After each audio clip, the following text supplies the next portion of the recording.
సొరకాయ హల్వా అండి ఏ విధంగా చేయాలనో చూద్దాం పదండి వీడియోకి వెళ్ళి. హాయ్ అండి, అరుణ ఇంటి వంటలకు స్వాగతం. ఈరోజు నేనైతే సొరకాయ హల్వా అనేది చేయబోతున్నానండి. అదే విధంగా చేద్దామో చూద్దామండి. ముందుగా నేను ఒక పెద్ద సైజు సొరకాయ అయితే తీసుకున్నాను. ఇది ఫ్రిడ్జ్లో పెట్టాను. ఫ్రిడ్జ్లో ఉంచి నేను ఇప్పుడు బయటికి తీసాను. మొన్న పప్పుచారు చేస్తుంటే పప్పుచారులో కొంచెం వేసుకున్నానండి. ఈ మిగిలిన సొరకాయ ఉంది కదా, దీంతో మళ్ళీ కర్రీ అయితే వద్దన్నారు మా పిల్లలు. కాబట్టి దీంతో నేను ఇప్పుడు ఒక స్వీట్ ఐటెం అయితే చేయబోతున్నాను. అది సొరకాయ హల్వా అండి. ఇప్పుడు మనం దీన్ని చెక్క అనేది తీసేసుకుందాం.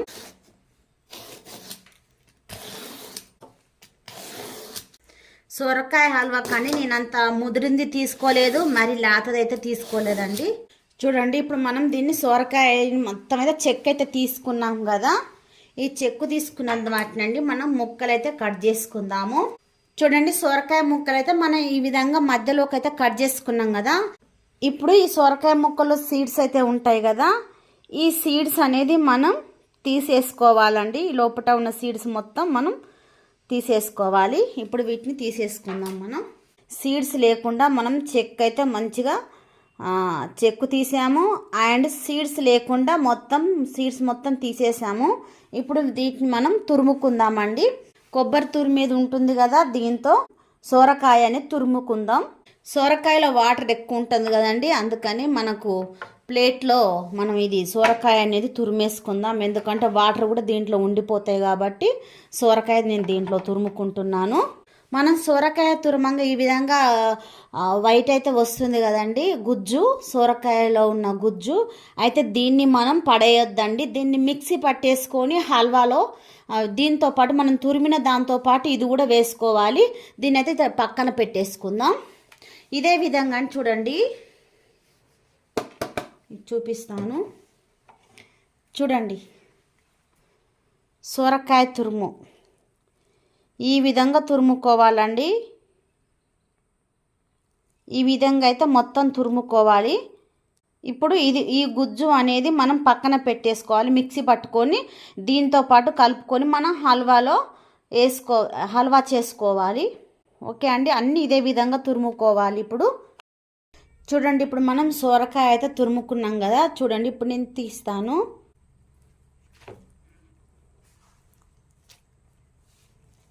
చూసారుగా, సొరకాయ తురుము మొత్తం ఈ విధంగా తురుముకోవాలండి. చూడండి, సొరకాయ తురుము మొత్తం ఈ విధంగా తురుముకోవాలి. ఏ విధంగా అయితే మనం సొరకాయ తురుముకున్నామో అంతా ఇదే విధంగా తురుముకోవాలండి. నెక్స్ట్ దీంట్లో వచ్చిన వేస్ట్ అయితే ఉంది కదా, అది ఏంటంటే ఇదండి.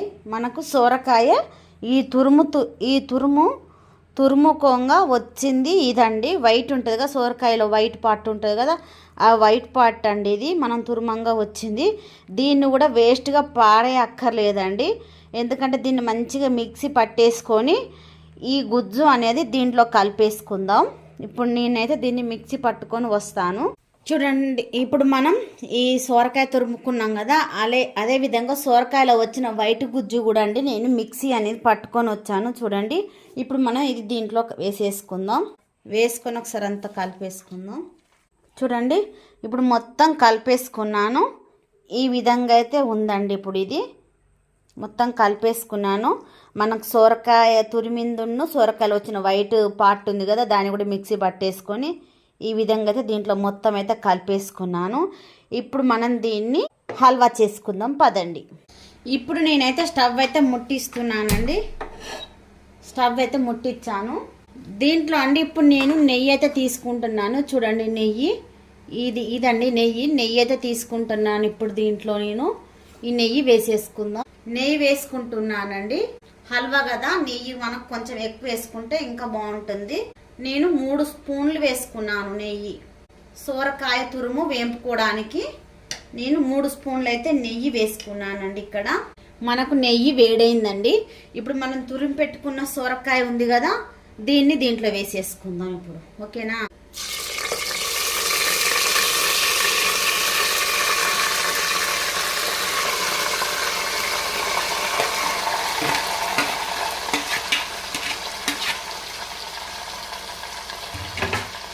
ఇప్పుడు ఇప్పుడు మనం సోరకాయ తురుము నెయ్యిలో వేసుకున్నాం కదా, మంచిగా కలుపుకుందాం.